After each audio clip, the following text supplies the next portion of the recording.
pour entamer l'année 2023 en apothéose et rester dans l'esprit de la refondation du CNRD, la direction générale du FODAC, entendait Fonds de développement des arts, de la culture, a organisé un cocktail dînatoire à l'hôtel Onomo.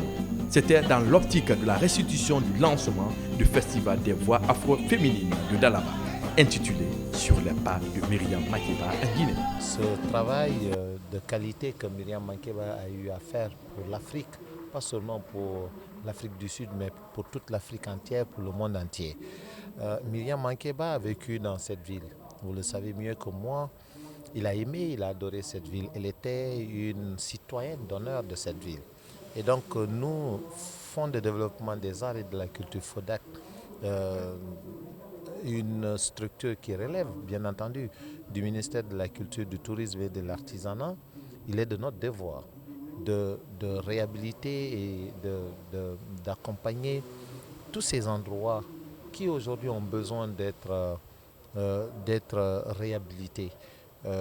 C'est le lieu d'ailleurs pour moi de dire merci au chef de l'État, président de la transition, président du CNRD, chef suprême des armées, colonel Mamadi Doumbouya, qui ne ménage aucun effort aujourd'hui pour la réhabilitation en tout cas du secteur culturel guinéen.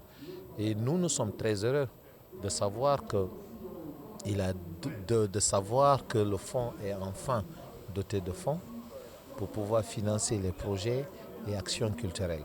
Et donc nous sommes très heureux d'être à côté de Bundu, la structure aujourd'hui qui a créé ce festival et qui est en train de viabiliser, valoriser tous ces sites et monuments historiques. Je veux parler de la case de Myriam Makeba, mais également la case à Palabre, et aussi le lieu de dire merci à tous ses partenaires. Une projection documentaire sur les traces et les œuvres de cette icône internationale en Guinée a épaté les illustres invités, notamment les hommes de la culture, quelques membres du gouvernement, les institutions républicaines, les ambassades. Myriam Makeba, elle est foncièrement guinéenne, je veux dire, de par les actes qu'elle a posés en Guinée, précisément à Dalaba.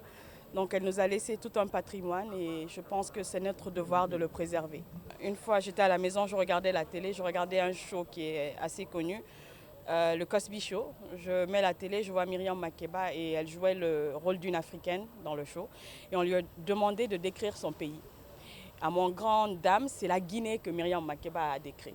Donc étant là-bas avec le dépaysement et tout, vraiment mon pays me manquait. J'étais très fière de la voir décrire Dalaba.